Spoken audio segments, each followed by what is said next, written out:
Hi guys, and welcome back to another fly tying tutorial. The fly you see in the vise is called the Nemo Cruncher. So without further ado, let's get into it. The hook in the vise is a Hanak H200 barbless hook. This one's at size 10, it's in black nickel and it's finished on a heavy gauge wire.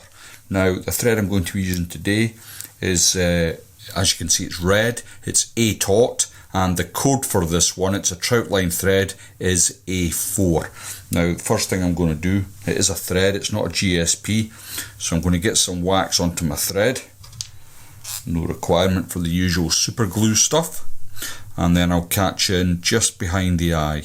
Now the other week I was fishing away and I went into my fly boxes and I was looking for this particular fly. And for the life of me I couldn't find one, and the reason for that is I think flies do go in and out of fashion with anglers, and sometimes we forget they don't stop working, they just fall out of fashion a little. So I thought I would tie it, because I am going to put 5 or 6 into my boxes for the future.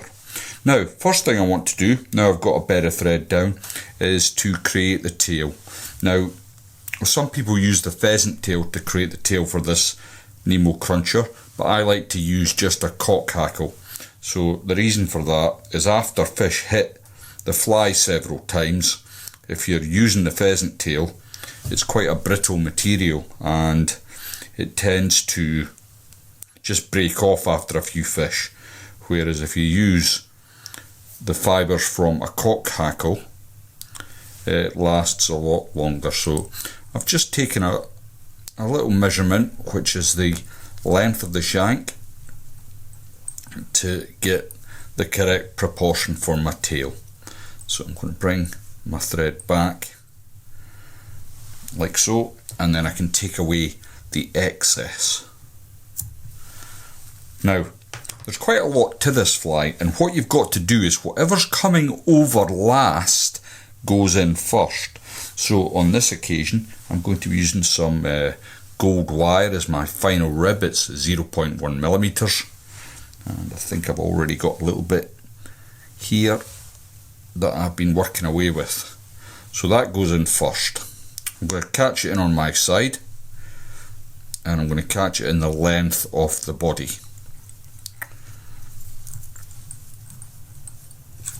The next thing then is the red rib, and what I'm using here is, I don't know who makes it because I've lost the label, but it's holographic, it's a medium rib. I haven't got much of this left, and it's just the right width for this size of fly, so I will need to try and find some more.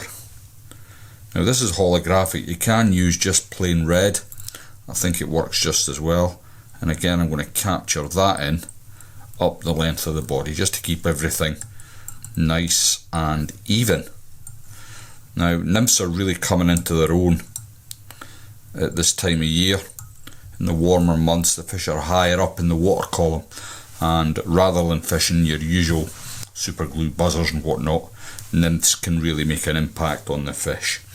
Next then we're going to grab some pheasant tail. You can see I've been using one side here, and I'm going to continue to use that side. I'm going to take between 4 and 5 strands of pheasant tail off the stalk, and what I'll do is I'm going to bring it till I've got all the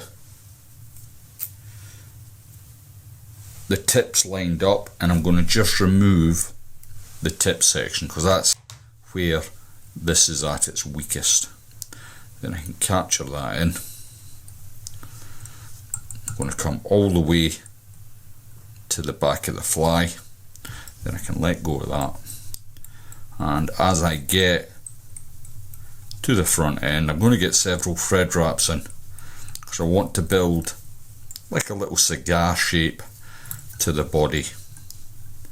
It's just a little detail, but to my mind details matter when you're fly tying, whereas to the fish's mind I don't think they really care.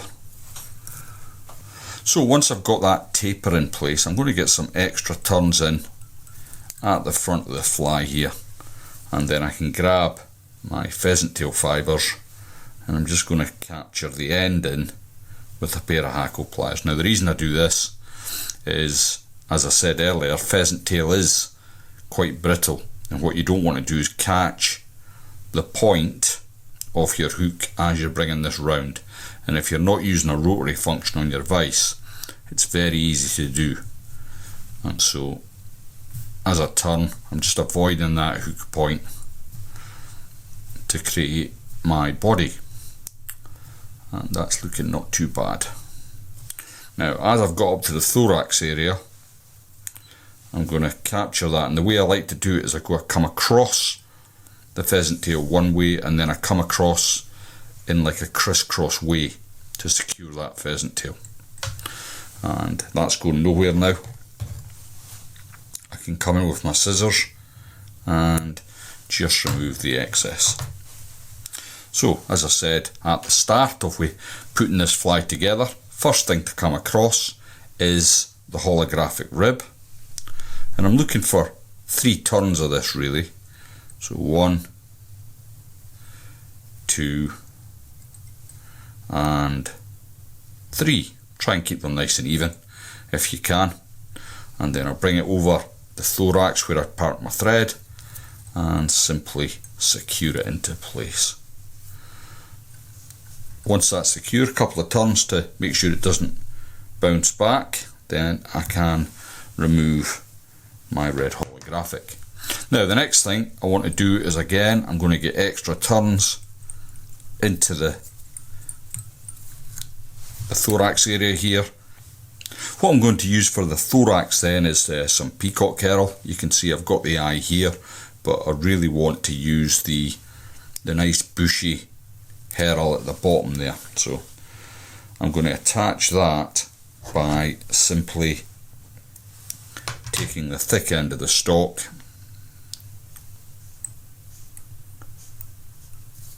and then I can just bring my thread forward. Now before I bring this over, what I like to do with these, because again herl's fairly brittle and it easily comes apart after a few hits, so I like to get a little bit of super glue in at the thorax area there, so when I bring my herl over, that's going to be in there solid. It's not going to be broken up after the first fish. It's well secured with just a spot of super glue. Then as I bring it towards the front of the fly, I'm going to secure it into position like so, and I want the herl to be probably about 1/3 of the body, and that looks just about right for my money. Now the last but not least, and what will slow the descent of the fly down, is the hackle. So what I've got here is a Greenwell's cape, and I'm going to look for a suitable feather. People will argue blind about the different ways of finishing this fly. Does the hackle come all the way back? Is it just a short hackle? And I think I've picked too big a feather there, so I'm going to go back to my cape, look for something more suitable. And I can't seem to find anything. All the good feathers have gone out of this cape. It might have been a better idea to have found one before I started the video, but there we go, we've done. So I've got the feather out now. A lot of the time people will catch it in at the tip. I do it. I like to catch my hackles in at the tip, but on this occasion I want to catch the hackle in at the stem. Now funnily enough, this is the only pattern that I really do this with. Mostly I catch in at the tip and bring it round, but with these crunchers, the Nemo, I like to catch in the stalk first. Now before I start really securing that, I'm going to get a little bit of wax on, which is going to help hold that stalk in place. Now I'm only looking for around 2 turns of the hackle. Now this cape is quite old, I know it's quite brittle, so I'm going to really take my time so as I don't snap it away. So there's the first turn. Just use my fingers to open out them fibres, and there's the second turn. So I'm not putting hardly any pressure on this. I'm going to bring my thread through the hackling, securing that in place like so, and I can take away my hackle pliers. Next thing I want to do, I'm just going to lick my thumb and forefinger in my left hand, slick everything back. So this was one of the, I suppose it's a modern classic now, the Nemo. It certainly has accounted for a lot of fish. I would fish it as a straight through nymphing fly on the point, or the top dropper, or anywhere up the cast, to be perfectly honest, in various sizes. Because this is a size 10, I would tend to fish this more towards the back end of the cast. So if I was fishing it on a washing line style, for example, it would be the fly that I would place just above the booby or the fab, but if I was straight through, this would be on the point. Now, a lot of people think you've got to fish nymphs really slowly to make them effective, but what can work as well is stripping them really fast, but then continuing to hang your flies at the end of the retrieve.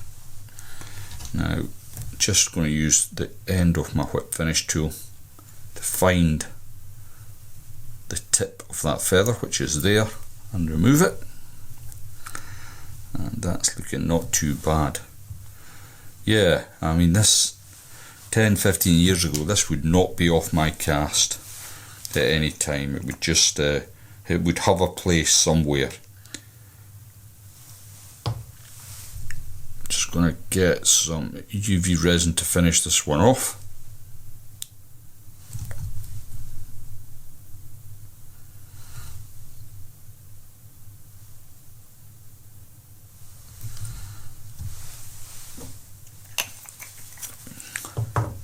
And there we have it. So what fly is it that you've looked for recently and found you've got none in your boxes? Please do let me know in the comments section if you have been in a similar situation, out fishing, searching for a fly, and it's just not there, and you need to get to the vise and tie a few. So here's mine, the Nemo Cruncher. Thanks very much for watching. If you've enjoyed the video, please do leave it a like, or if you didn't enjoy the video, please let me know what you didn't like about it, and I'll do my best to correct that in the future.